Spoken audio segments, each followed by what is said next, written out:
With your vote, we will achieve complete and total victory over these. And we will begin the largest deportation operation in the history of the United States.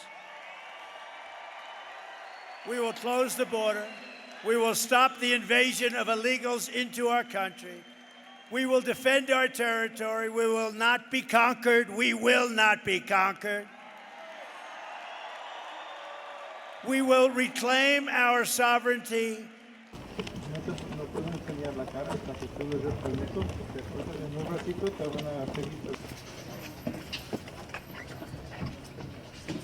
It's the trick one, the pin. So I do think it's feasible for Trump to carry out mass deportations. It won't be simple. It will not come in one single step or even in one single week. But the office of the presidency is a powerful one. And with Congress and the Supreme Court largely within the control of the GOP, I think the president-elect has a number of tools to carry this out.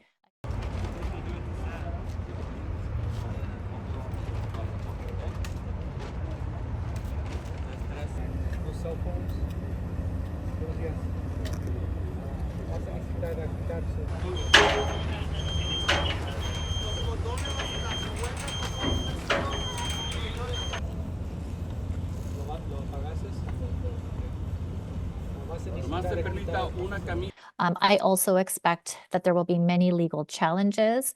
I expect that the new administration will seek to push the boundaries beyond what may even be legal or be constitutional, and that the courts will have, as well as lawyers, will have an important role to play in the future ahead of us.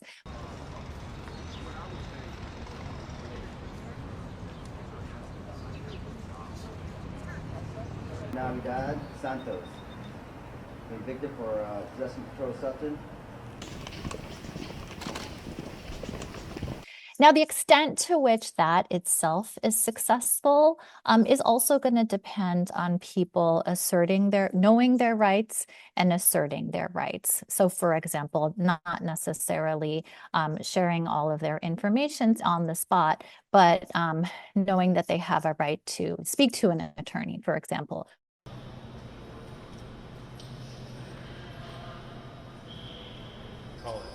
So the day room is where they're all out, where they can see the televisions, and there's people still doing visitation. And right next door also you have a satellite medical clinic. This is how... Do you always try to keep like does this place hold more? And we will end deadly sanctuary cities. We're going to end them. The staffing and the size of ICE and CBP are not enough to single-handedly deport 10 to 12 million individuals from their homes and communities overnight. However, states and local governments, again, some but not all, have expressed a desire and enthusiasm even to cooperate. And so I think we could be looking at local law enforcement and state police forces participating in arrest and apprehension efforts.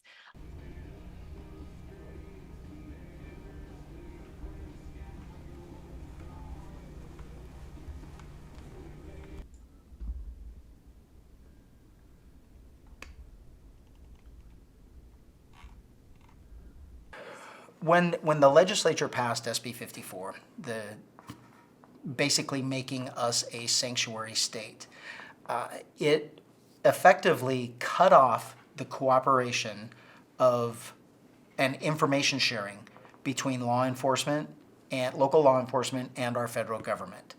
And there are some exceptions, but for the most part, it made it a crime. I mean, it is illegal for a law enforcement officer to ask anyone about their immigration status.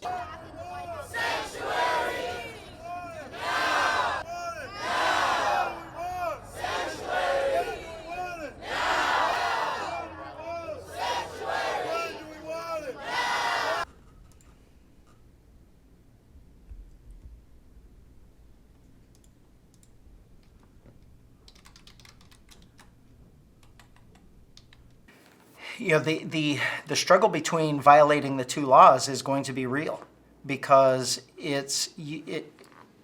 I have to cooperate with them, or I'm guilty of a felony with a mandatory 10-year prison sentence. So, or I violate the state law, it's a misdemeanor, so I'm leaning toward keeping myself out of prison rather than a misdemeanor, but it's still violating, it's violating the law. And we have such a politically motivated and weaponized DOJ in California and Attorney General. I'm sure they're waiting for a sheriff to do something so they can pull something and try and remove us from office.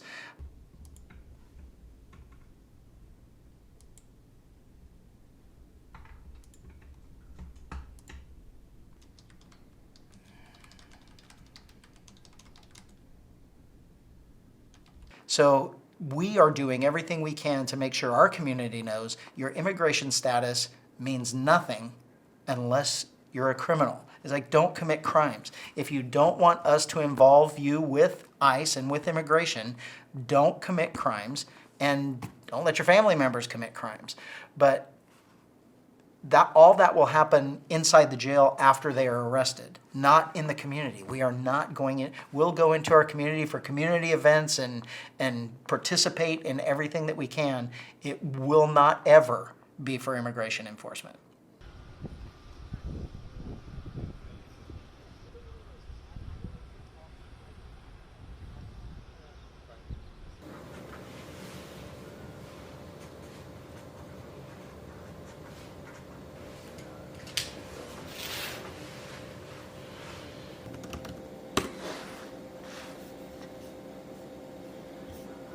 Myself as a DACA recipient, I've been living in the U.S. since I was 10 years old, and I have a work permit right now that allows me to live here and work.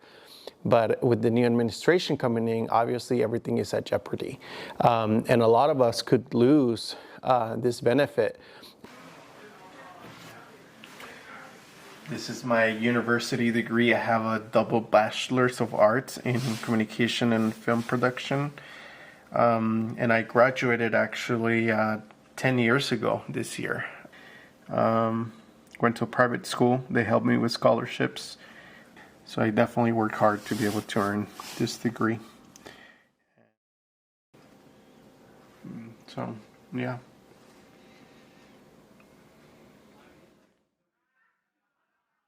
Every single year we pay federal, state, local taxes. So I feel proud that we contribute and that we help the economy and we help the communities be better. A lot of us are homeowners, like myself as well, so we also contribute that way.